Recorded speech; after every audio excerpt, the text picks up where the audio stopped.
This car's been in here for 15 years. I would say 2.5 feet of the car is submerged. We're bottoming them out. You're reading 4 over there?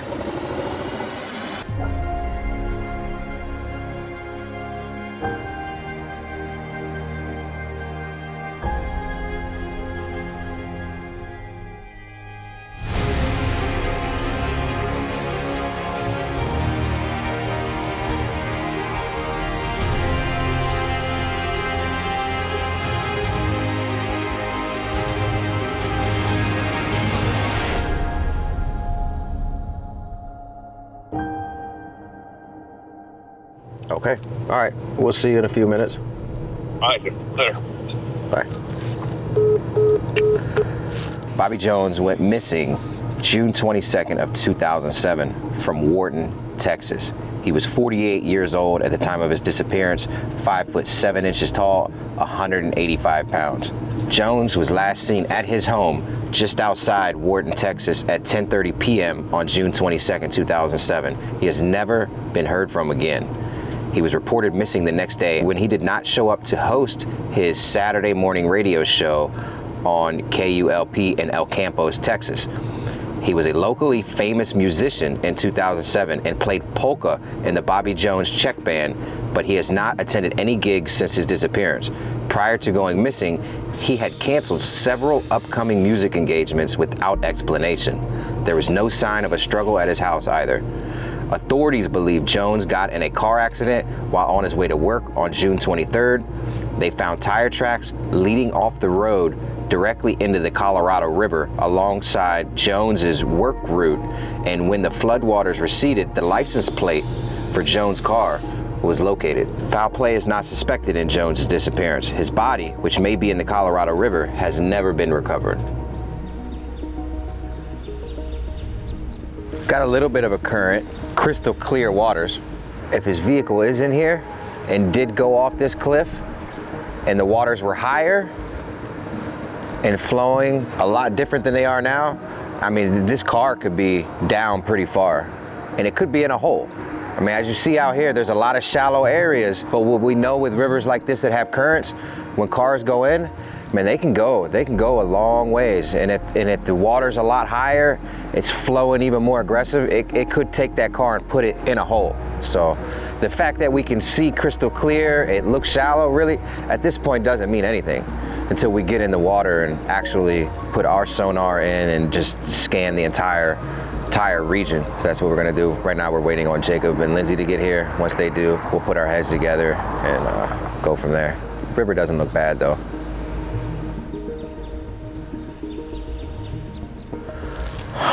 So at this moment, what we're gonna do is I'm gonna reach out to KULP, the radio station that he worked at for so many years and was loved with. So we're gonna reach out to them. We're gonna reach out to another local newspaper to see what we can do about really garnering a really good grasp of the facts and clues that we may not have that are in all of these articles that we can find online. Hello? Hello?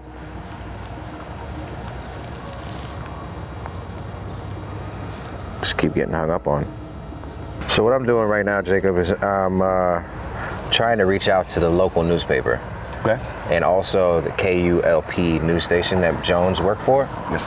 To try to just wrangle as much facts as we can. You know, Bobby Jones was a polka legend, polka king here locally. He's loved, the entire community loves him.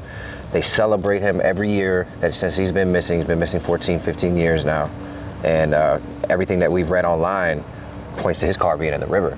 You know, we have tire tracks here going in. We have his license plate found in a shrub near the riverbank. And now we have very good visibility. Yeah. And it's low here where we're at. However, in June, you're talking about 15, possibly 20 feet higher and moving. I was gonna say, it was rushing. It had to have been. This looks like a quick, narrow, but it gets filled quick. You can see the height, the tape measure there. Yeah. When that gets up there, this is. I mean, so we're possibly looking at, you know, a 30-foot difference. Yeah. Depending on the rainfall. That's a good observation over there. Have you found a boat ramp? I know you probably looked. I haven't. Yeah, I didn't see a boat ramp here either. We have the other boats, or we can. I mean, if you're good with it, we can just get on the boat and I'll just go with you. Or where's Lindsay? She's in the truck. Okay. All right. I didn't know. Is Jared feeling okay or? No, Jared's pretty bad. So he's got the heebie-jeebies. He'll be all right. Okay. He needs some rest anyway. He can't handle the travel life. He's soft. Or is he faking? Is he faking, guys? Is he just wanting to rest and relax? It's just a man cold. A man cold? Yeah. We get those? You get them. I don't get man colds. I get baby colds because they make me feel like an absolute baby.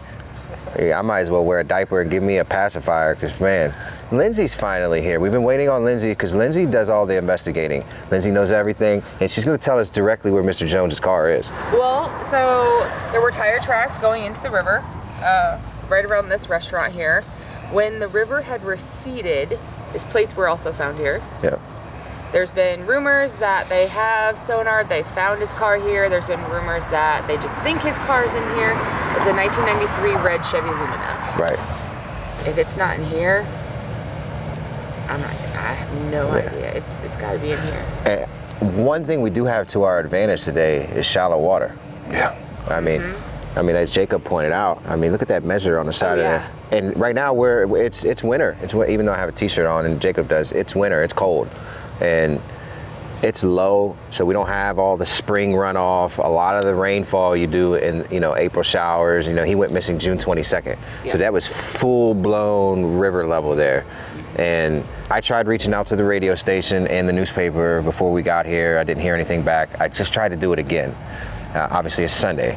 The radio station's not answering. The newspaper is not answering. So I did that in hopes of really getting some accuracy of where were the tire marks. Where was that plate found? You show me where that plate was found, I'll find the car automatically because it's going to be within a quarter mile of that plate. Because I'm going to tell you right now, you're not making it into the river right here. No. You're going to come off this cliff. You're going to hit there. The car's going to tumble.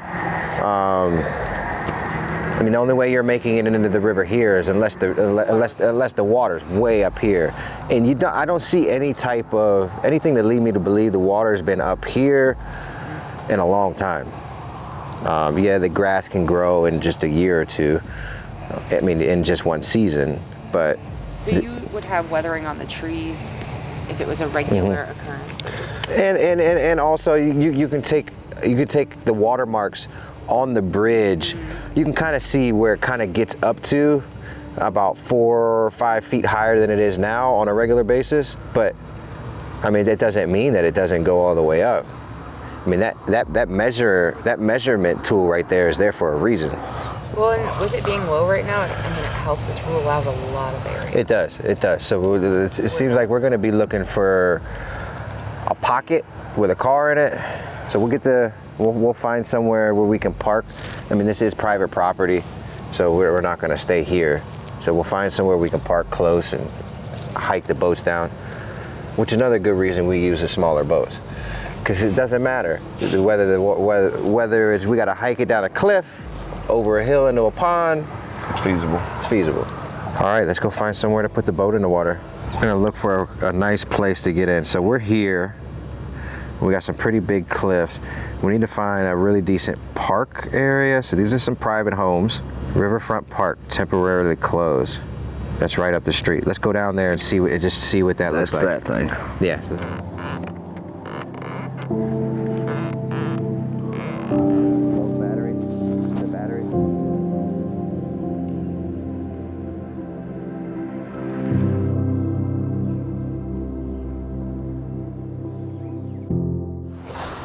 So with Bobby becoming missing, Lindsay had looked up the water levels. What did you say? The day of he went missing? Yeah. The day he went missing, it was the second fastest level that this river has been. Wow. So 40 feet, Yeah. 45 feet. Like to the max, pretty much flooded. We know in 91 it was 45 feet. Well, and it's The 22nd, 23rd, and 24th were the 3 fastest days. Like, so how fast it was moving. So Okay, current-wise. push your search Farther. a little farther. Yeah, absolutely. Pretty much John Zarkowski, go. And farther. If you think you're further, go a little further. For those of you who are familiar with the flow and the current of the Missouri River and the John Zarkowski, the link that they put in below, this is going to be 5 times that and twice as deep. So.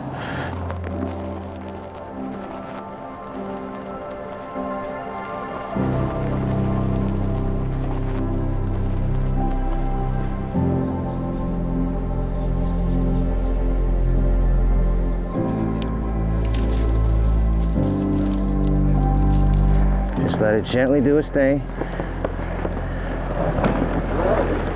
want to hold on to my hand before? I'd love to hold on your hand, but I'm all right.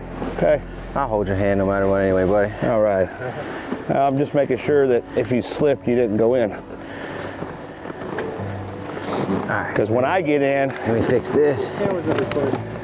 Oh, yeah, right? Because when I get in, it's going to be like a hurricane. Oh, I was just going to Hold jump on, in man. with the rope.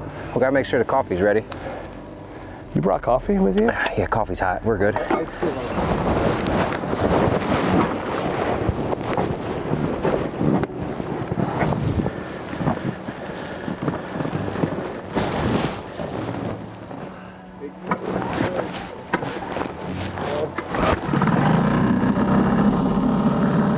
It's 2 feet depth right here. 2 feet, 2.5 feet. So, I mean, at this rate, with a river that's only 2-3 feet deep, it definitely changes everything for our search, unless we find deeper water. At this point, I'm pretty discouraged. I know we do have a hole up here that's 7 feet deep. It's like almost nothing that we can do in a foot of water, 2 feet of water, 3 feet of water. This car's been in here for 15 years. I would say 2.5 feet of the car is submerged. Yeah, you could say it consistently only gets 4 feet higher than it is right now, but we know it has gotten a lot higher. Still a consistent 2 to 3 feet. So Jacob, like what in trying to forecast this investigation, this search, where do we go from here if this is just all too shallow and the deep pockets we rule out? You know, I mean, from what I understand on things, it's basically just. I really don't know. So if he's not in here, let's go back to the drawing board and try to get a hold of somebody and see if they had a favorite location, like we always do on investigations. So, yeah. But the license plate was found in a riverside shrub after water's lowered. You know, it's kind of hard to ignore that. Did they find the item? Did they find the license plates way down there, way upstream? Where did they find it? It's the Mexican restaurant that keeps being drawn together with the license plate. We're in 5 feet of water. It's getting deeper. Yeah. So there is a possibility of a car being in here. Absolutely. So that's good. 6 feet. It's getting better. I got 7 feet on that side. You know, we're just going to have to come in here and do what we know what to do. Go search that corner. If he did go in there, they did find the license plates downstream or in those bushes, the possibilities of him being on this corner is very great. Yeah, like I'm feeling a lot better. Like we're in 6-7 feet of water right now, and we're talking about a Chevy Lumina. What is it? 3.5, 4. Yeah, 4 feet, 4.5 foot tall at the most. Yeah. And plus we're talking about possibly 2.5 feet of it being submerged already. So we're talking about an object that's going to be about 2.5 feet tall on sonar. Yep. I feel a lot better. than back there where it was just all 2 feet. Oh, we're coming back up big time. We just raised up big time. I'm not picking up any weird objects though. I'm not either. So what we do have, we have our 2,600 pound drag magnet from Adventures with Purpose. For those of you who want a magnet that we use in all of our missions, on all of our cars, we have them available. Help support what it is we're doing. There'll be a link in the description below for the magnet. You guys can also go to adventureswithpurpose.com. You can buy a magnet, you can buy a hat, you can buy a sweatshirt. You can also make a donation. Every little bit of contribution helps us do what we're out here doing. Jacob Grubbs from Chaos Divers. If you guys are not subscribed to his channel, what are you waiting for? Like, Jacob has been awesome. He solved a few cases. He's got a lot of missions on his channel. Great guy. He's out here trying to help the same way we are. We're teaming up. We're all in it for the same purpose. Go to his channel, like, subscribe, share. There will be a link to his channel down below in this episode. Make sure you go and check him out. Help support him in the same way that you do Adventures with Purpose. 3 feet, man. I know. We can't even be over there. That's the shallow part. That's absolutely shallow. We haven't went by that wall that I really... No, the wall's down here. I really... I'm guessing over there near that wall, it's... What do you guess? How deep is it over there near the wall? I'm going to guess about 6 feet, just because of where the turbulence goes through. Yeah. Where it cuts out, it's always cutting the Yeah, because it's coming down and hitting right there. Yep, every bit I would of say rain. it's at least 6 feet. I hope so. 3 feet right now where we're at. I'm not picking up anything except for the shoreline and the trees over here. Getting close to this wall Jacob was talking about. And what happens is this bend in the river up here, a lot of the flow of the river comes gushing down, is eating it out, and then coming in this way, which is why you see these structures built to try to stop the erosion. All right, it's starting to get deeper. 4 or 5 feet. Give me a car. Give me a car, man. Come on. Give me a car. Come on. Come on. We're in what I would consider the target area if the information we have to go off of is correct. 2 feet deep. It looks like we're gonna get real shallow right here. I'm gonna come up. But you know, it's also, we're working with a very unpredictable river and not great visibility. You know, one thing we've come to learn, Jacob, is never judge a river by its appearance. Never. The second you think it's shallow, super deep. The second you think it's deep, it's shallow. Rivers, and these are customarily rivers that like we're used to, rivers with absolutely no visibility. It's horrible looking. You can't tell. Still 2 feet deep. But we're getting up here close to where the Mexican restaurant was, where the tire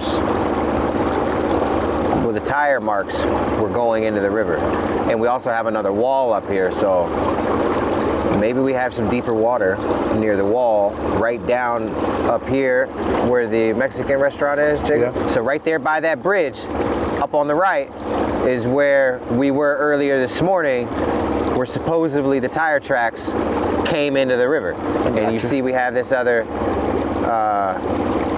erosion wall structure right here. Yeah. Because I mean, if they don't build stuff like that, this river would just continue to carve out the land, and those beautiful businesses up there won't be up there much longer. It'll eat the side of that hill right out. So we'll come over here by this wall. He could be right here. There could be a car right here. 4.5 feet. Come on, I'd love to just run right into it. 6 feet on this side. You can see those pillars real nice on the wall there. We're gonna get into this corner up here as far as we can. 2 feet, still just 2 feet, man.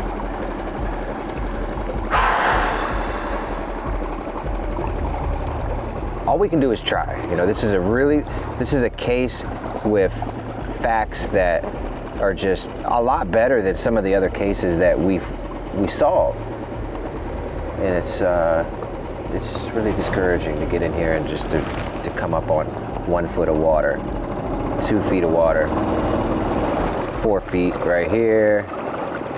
Go upstream just a little bit, and then go back to the drawing board on this one. Where are you, Bobby? Whoa, it's opening up right here. I see that. 5 feet. 5 feet up To nothing. to absolutely nothing. Just a hole. I know. Let me go around. And stepping here, it's not a soft, light, dusty, silty bottom. It's a real gravelly, heavy, sandy type. Oh, we got 8 feet right here. I knew there was a hole. I knew it. This could be where he's at. 11 feet. You see that? Like, I could have went past that and would have never saw this. But there's just nothing here. Nothing. It's as clean as day. 4 feet. We're back to 4 feet. Previous to this, now 2 feet. That 11-foot hole there was all we had. And for people who are wondering, so while he's talking to me, my eyes are on this sonar. Show him what you got there. So I have another screen right here that shows, it just mirrors what he has. So while he's talking to me, don't think we're not paying attention to the sonar, because we are. Take into factor the tire tracks that were thought to have been coming directly into the river up at the Mexican restaurant aren't legit. Why is a license plate found on the riverbed? Did somebody do something to him and throw his license plate in the river off of one of the bridges? It's a possibility. And I say that, and don't get this messed up. Texas is my favorite state in America. And we all know there's a lot of very, very vicious criminal activity that happens here in Texas. Specifically, we're in the Houston area, really close to the border. There's a lot of stuff that goes on. You know, you got a lot of criminal activity on a lot of different levels. So there's a lot of stuff that happens here that doesn't necessarily happen in the rest of the country. So it's feasible something happened to him and they just threw the license plates into the river. Hello? Just wondering if you want us to stay here or walk back to the RV or what? So we made it up. We're about a half a mile upstream from the Mexican restaurant, and we made it to a point in the river. We just all the way across we can't make it any further. Okay. So we're coming back, and we're gonna stop at the bridge right there where the Mexican restaurant is. Right. Hopefully we can figure out a way easier to get out there. If not, we're gonna come right back where you're at. So give us about 10 minutes or so, and we'll let you know where to go. Look at that wall over there. That wall has definitely seen its water. All right, let's power this off.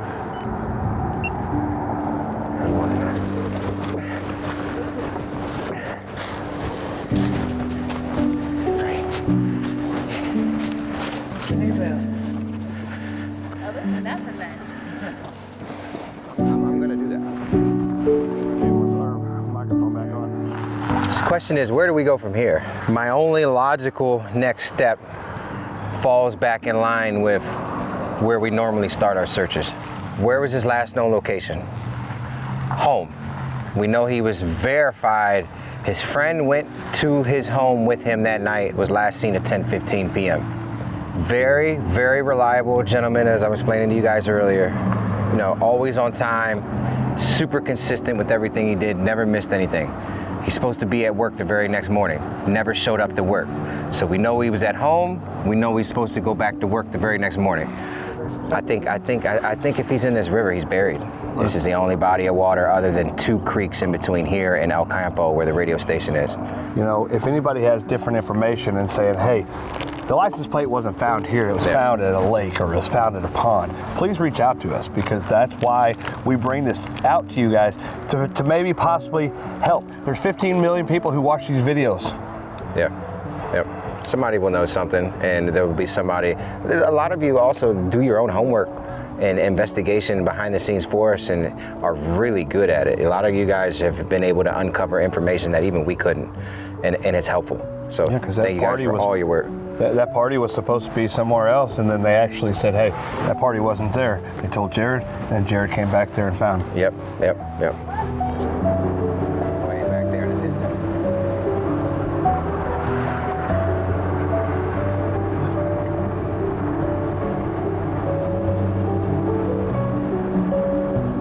His last known location, which was at home, and we knew he was going to work that morning. So we're going to take the route he would take from his home, which is only one way, straight down 59 into El Campo to the radio station.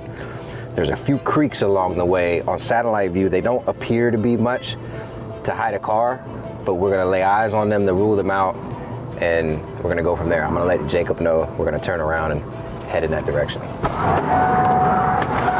So Josh was able to film how high the level of that river gets. In 1991, that river was 45 feet deep. Lindsay also, as she described earlier, was able to look up at the time of his disappearance, the 3 days near where he went missing was the fastest the river has ever flowed.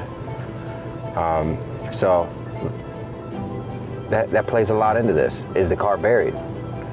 I think right now, if we continue to come up unsuccessful, it's logical to consider that the car is probably buried in a river that can get that violent. Hello. Hey, Doug. Yeah. Lindsay had read up on something that, I mean, you know, you can take it as you want it. Yeah. But there's also another theory, and I'll let you explain it to her. Okay. Or let her explain it to you. Okay. So there's a really big thread. And apparently he had some pretty severe gambling debt. Yeah, I heard something touched on that, but I didn't get any detail. What was the detail on that? So there's several different theories behind it. One, he's a really private person, so a lot of people didn't know about his gambling debt. So there's 3 big major theories behind it. Is he faked his death and he ran off because he owed the wrong people money. There's another one that says he owed the wrong people money and then turned state evidence against these people. And then obviously the third one is that he owed the wrong people money, so they took care of it. Because everybody is so big on the fact that you can walk the Colorado River right now, and it's like this quite often, that there's no car. And this is where the tire tracks were and the plates, and so there's a really big conspiracy theory behind the fact that there's no car. Were the plates planted? Did somebody just throw the plates off over there? Did he throw the plates off over there? The more you dig into this, I mean, it does seem to be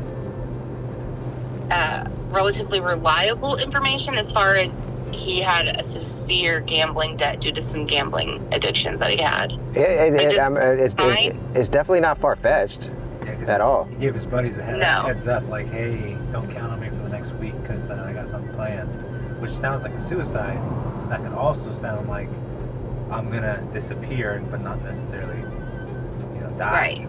But we also ran into that same behavior in the Charles Fluharty case as well. Like Charles Fluharty planned, him leaving. Yeah. In that same thing, there's a lot of people who are saying, like, his sister came and got all of his belongings, and his house was rented or sold. There's both. Some say his house was just rented out. Some people say his house was sold. But and maybe his family, and maybe he did run off, and maybe that's why his family's not necessarily reaching out or pursuing it, or I don't know. And then you also got to look in the factor of if somebody has severe gambling debt, to say goodbye to the world would also be, feasible. Like, he can't get out of it, so he's going to end his life. So, you got to take all of the factors into one and just make your own judgment out of it. So I'm really partial on not ruling anything out and observing all possibilities. That information would give you two theories, though. Theory one is he was depressed, in a lot of debt, which is more depressed than people thought, and ended his life by driving into the river. And then because of it being so fierce, him being covered up with sand, his vehicle, theory one. Theory two is he planted the license plate and he took off, went off to Mexico, started a new life, and now this story just lingers here based off of the information of the license plate. And he's either lived a life, died of old age, or still living. Yeah.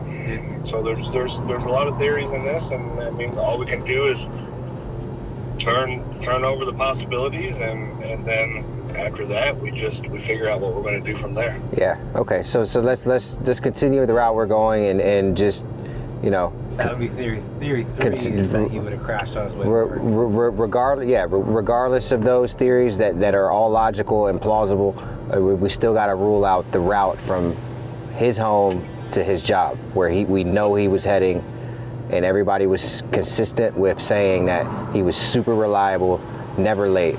So let's just do what we know how to do, and then let's rule out that, and then at that point we know we really got to just leave it up to the viewers to help us out and go from there. All right. So I'm gonna get turned around and we'll get headed that way. All right, then, bro. Later.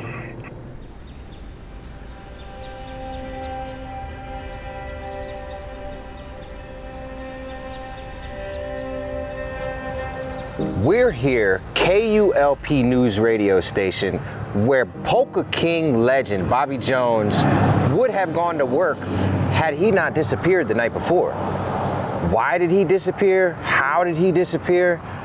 At this point, we have nothing to go off of. We searched the river for 1.5 miles almost, where the tire tracks were seen, where the license plate was supposedly found. Other people have searched the river. Nothing has come up in the river. Is that a false flag? I don't know. There's some theories out there that he ran into some gambling debt. He was a gambler. Not a lot of people knew about it that knew him. So these are just theories. Is the Polka King still out there? Did he run off? He didn't live with family. He lived alone. He had nothing to tie him down here. If in the event he's running from a gambling debt, running from some gangsters, he has nothing to stop him from leaving. The way you or I would have our families, it would be hard for us to uproot. It's not going to take much money for him to leave. We have the border literally right down the road. His accordion was left. That was alarming to us earlier in the search of his accordion. Like, what do you think that meant? I don't have the slightest idea on that. And also, the license plates could have been plotted there. You're right. The license plates could have been planted at the river. If you were starting a new life, running from a gambling debt, you're gonna leave your accordion. You're gonna do things to draw people off, to satisfy people that something must have happened to you. Why did he leave his beloved accordion? His accordion was like second nature to him. Like it was like a part of his body. But if you're running, it would make sense to throw people off with that. I don't know. The mysterious disappearance of local legend Polka King Bobby Jones is going to remain a mystery and unsolved.